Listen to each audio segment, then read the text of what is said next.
Hello everybody, welcome back to the channel. My name is Larry Bodenheimer and today we're taking a look at MeshAgent. MeshAgent is a 64-bit Trojan slash hack tool for Windows operating systems.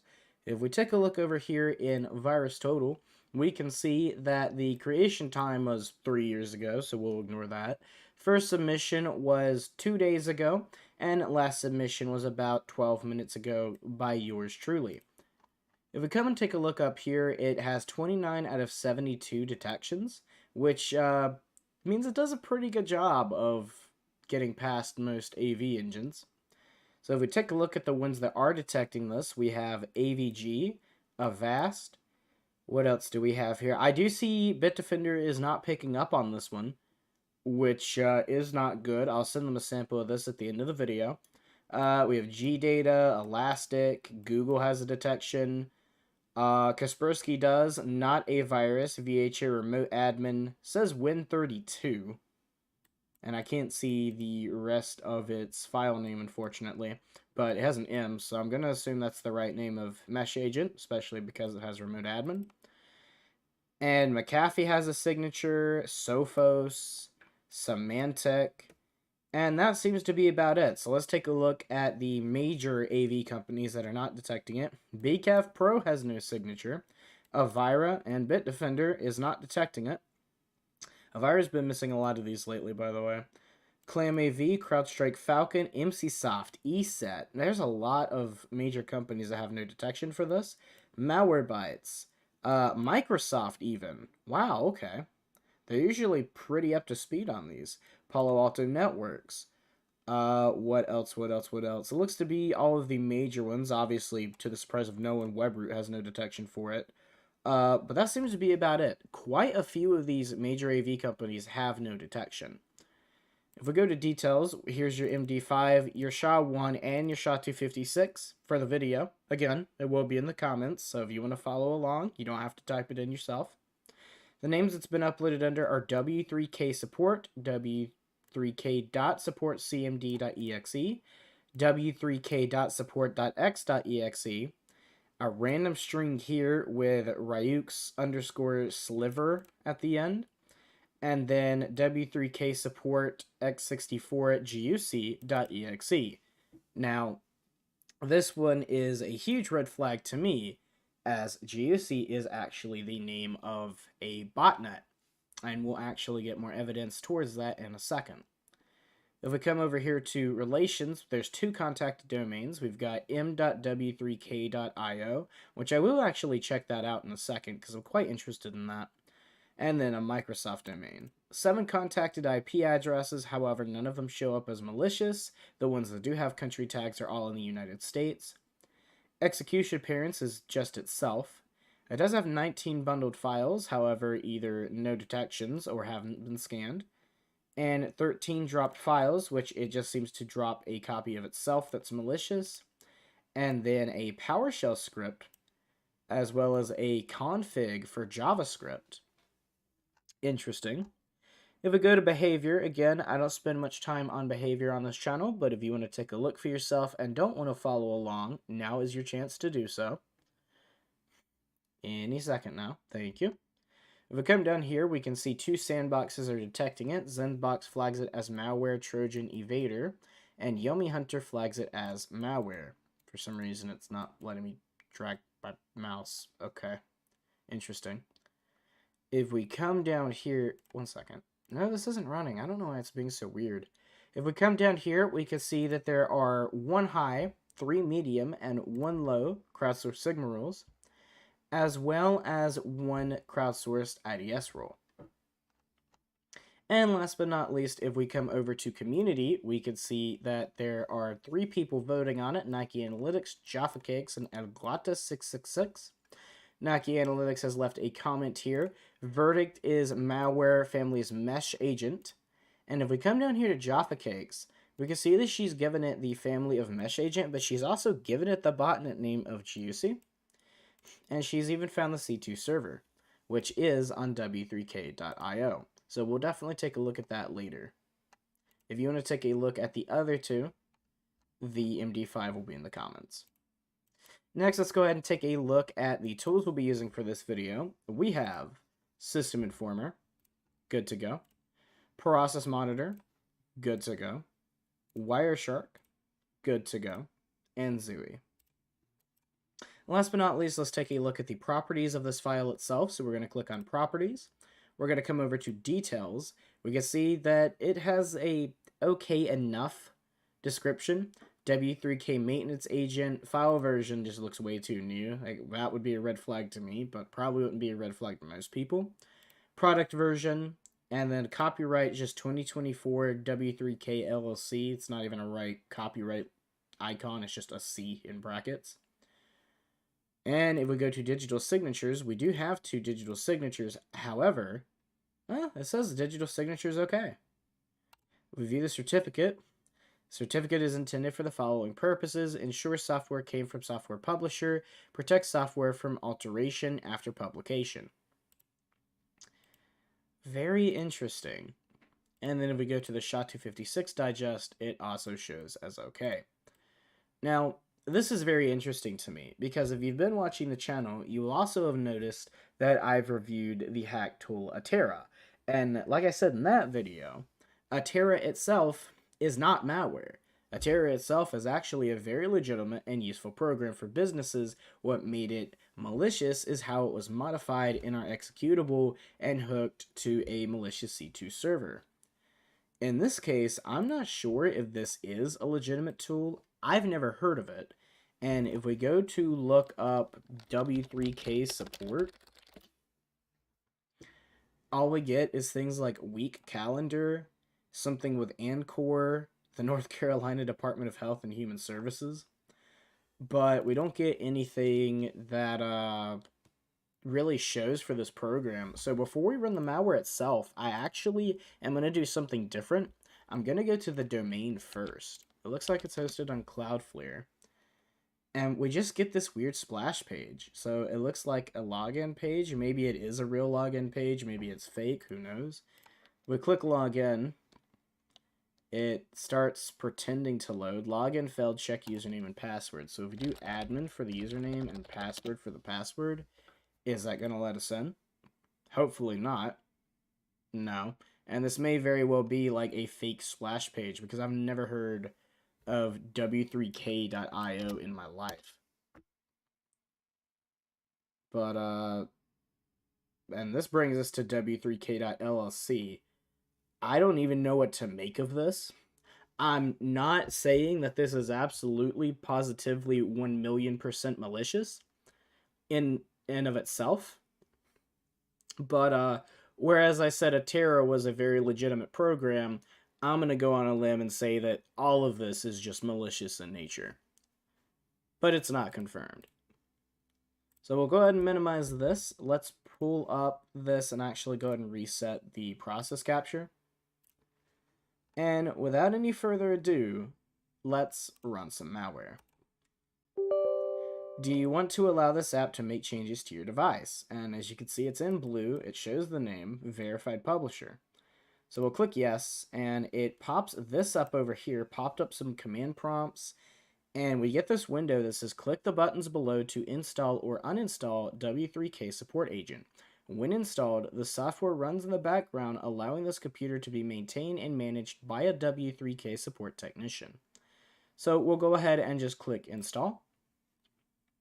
And it will start running some other tasks in the background. And as you can see, this W3K support is actually open under services. It's not open in Explorer, which actually would probably make the first malware sample we reviewed on this channel that does this.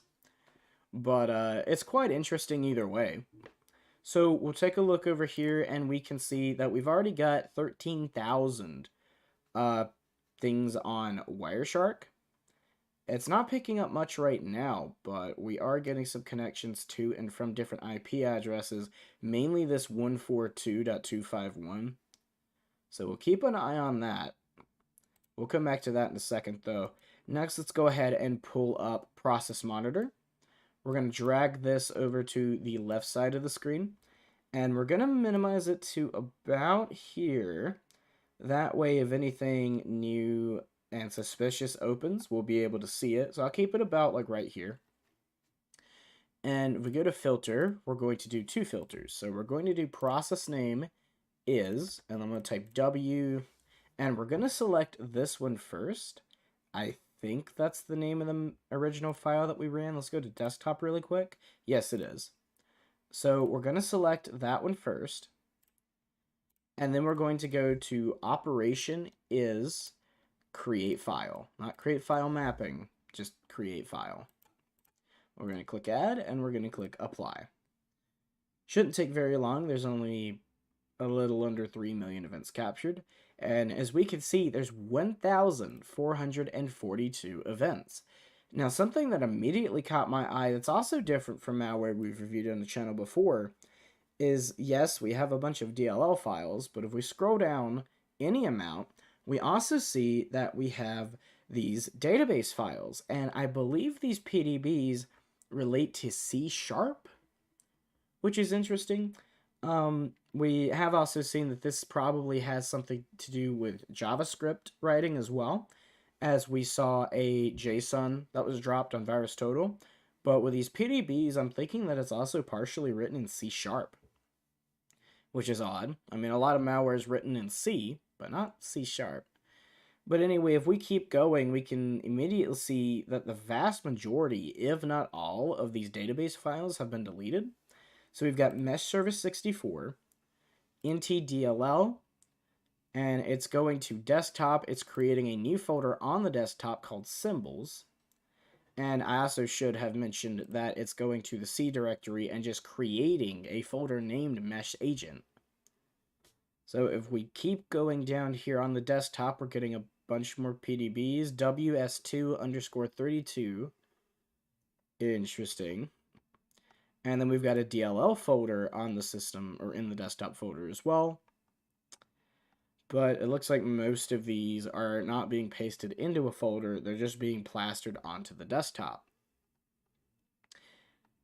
So if we keep going, we've got a shell32.pdb. Interesting. We've got that DLL folder again.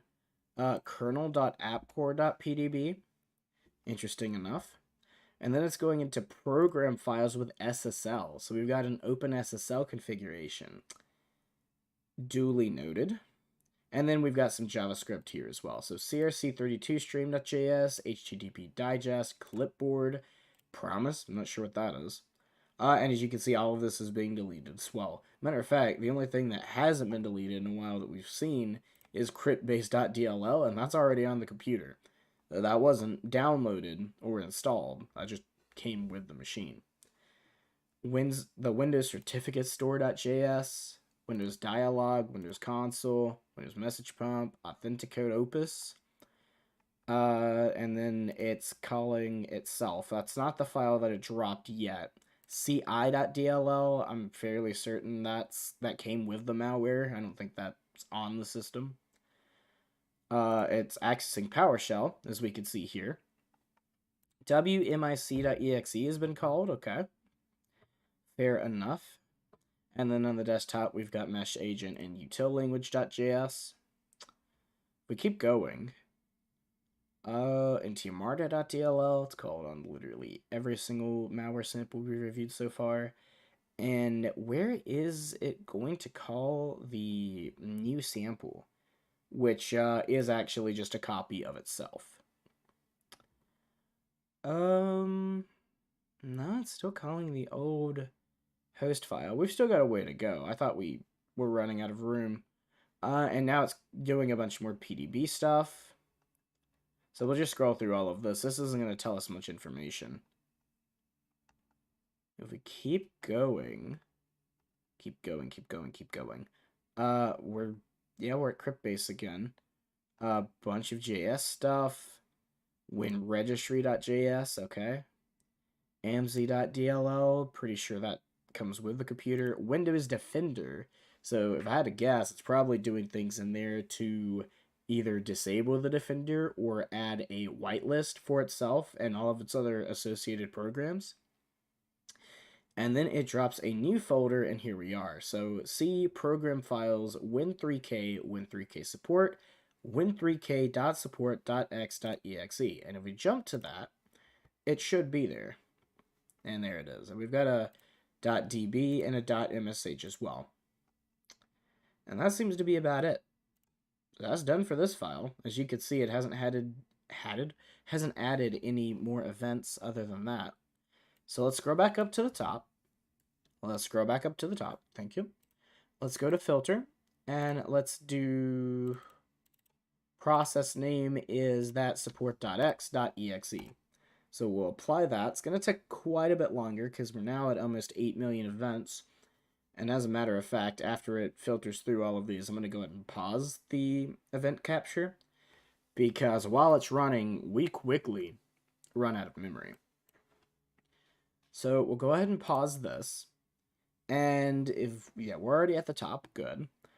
And it's immediately calling the same PDBs, assumingly, because they all look to be the same ones from the last file that we looked at. Looks to be the exact same PDBs, but is there anything new? We're just going to skim through these really quick, because there's not going to be much new information in these. It looks like it has a temp file, .tmp, okay. So we've got mesh_linum shx. I don't know why I can't see H all of a sudden. tres.dll, and we've got some more JavaScript stuff that's calling. Looks to be the same. Toaster.js, child container, task scheduler, which it looks like it's accessing Windows Defender again, probably doing the same thing that its parent process did. And here we go. This is what I was looking for. So it looks like it is actually going into some configurations, and it's calling system certificates and keys. Content revocation lists, certificates, app container. So that's probably not good. One can only assume what's happening with those certificates and certificate revocation lists. But that seems to be all that it's captured so far. And I've got a feeling with it only having 902 events, it's probably done doing what it was going to do. So let's go ahead and minimize this. Let's go ahead and give me that. We're going to go ahead and open Wireshark, and as you can see, we haven't made that many new connections. So I'm going to go ahead and stop this. We're going to save it as 1.pcap. We're going to start a new one. And then we're going to come over here to XUI, import data, documents, 1.pcap, and we'll let that run in the background. Now, I did say that I don't spend much time on behavior on this channel, but out of the corner of my eye, I did see, if we go to behavior, that there is this one matches rule registry persistence via service in safe mode, which is obviously not good. But that's just something I wanted to point out real quick. Also, if you guys were possibly wondering that this may not be the same file, we'll just go ahead and open the file location. We'll open the file location. It was doing this in testing too. Okay, we'll do it manually then. Fine, I'll do it myself. This PC, C, program files, W3K support, drag. Yeah, it's the exact same file. It's at 30 minutes ago now, because we've been reviewing this for almost 18 minutes on the video at this point. But as you can see, it's the exact same thing. Same detections, same tags, everything like that. So it is the same file. And also, if you want me to reanalyze it, not gonna happen, because VirusTotal is doing that thing where it's just like completely blacklisted me from reanalyzing anything again. But it's 30 minutes old, and it was 8 minutes old when we started the video, so not like there's any point in reanalyzing it anyway. Now, when I first got this sample, I was thinking that this was going to be like the Atera video we did, where some guy was actually going to try to remote into our computer, or successfully remote into our computer. However, both during the entire time I was testing this, and during the recording of this video, that did not happen. Now, obviously, there's a very plausible explanation for that. The guy's not at his freaking computer, right? This sample is 2 days old. He's probably not going to stare at his computer and wait for new connections for over 2 days straight. He might be at the store, he might be asleep, he might be in the shower, who knows. But I did just want to point that out. This does claim to have remote execution and the ability for people to remote into your computer. A trusted professional, or whatever it said in that startup window. And I have no reason to believe that that's not true. I think we just got unlucky as of the time of reviewing this video. But that is something I wanted to point out.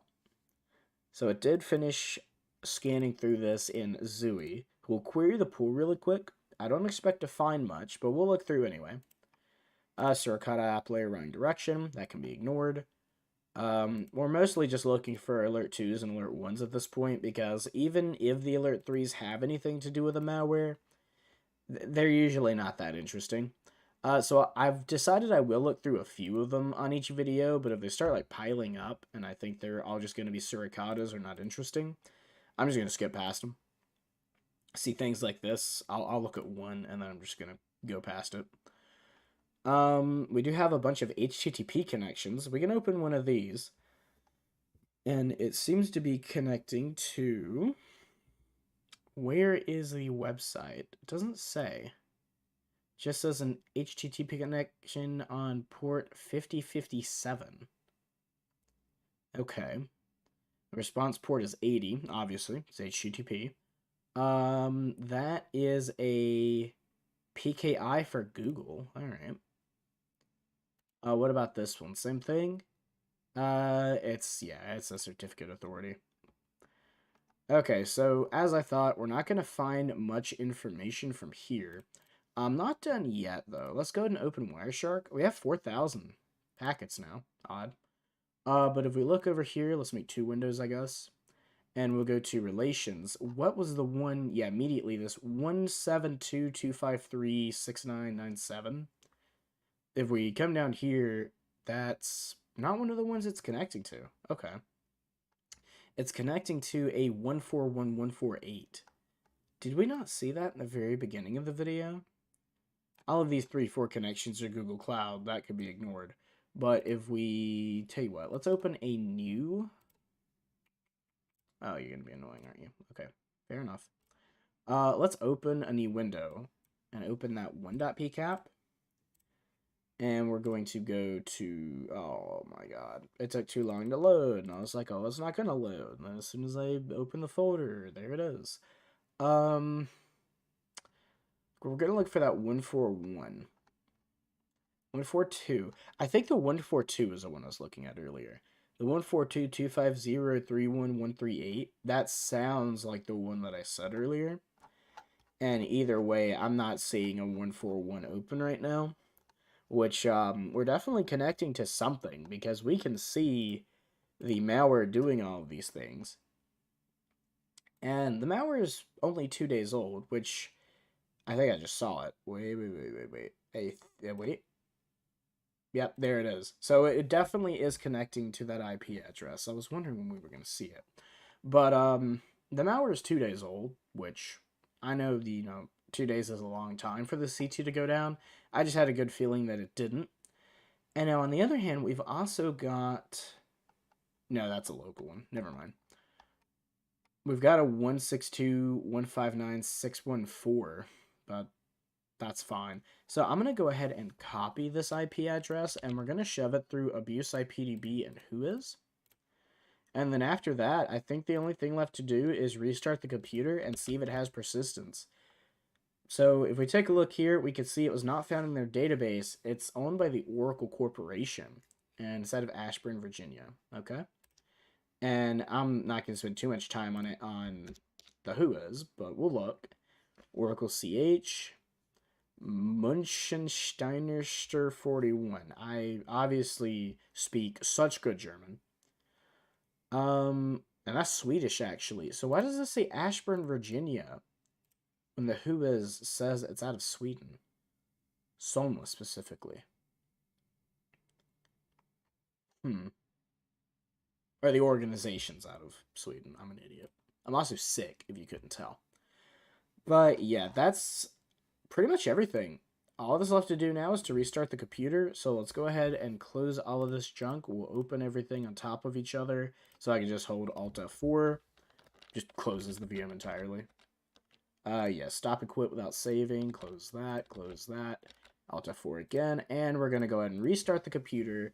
We're going to open System Informer. No longer Process Hacker. We're going to open System Informer really quick. We're going to see if there's any persistence. And usually I try to say, oh, there's no persistence with this. This skip kitty nonsense. Or, oh, there's definitely persistence. You can see it right there. In this case, I don't know. Because in VirusTotal, it said there was a registry key written for persistence in safe mode. But during my analysis, I didn't see anything that would indicate persistence. However, I'm going to eat my own words because it's immediately running the same scripts that it was running in the background as soon as the computer starts up.